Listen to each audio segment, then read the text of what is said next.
child pornography on your stream to everybody, uncensored? I mean, even in my video where I was addressing these allegations, I censored the image. Like, bro, you distributed child pornography to your audience using your YouTube channel? You posted CP on YouTube? Dylan Morgan plagued Moth officially and unquestionably used his platform to try to distribute child pornography.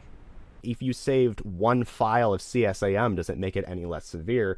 Actually, no, we don't. I saved it. I saved it. I saved it. I saved it. I saved it.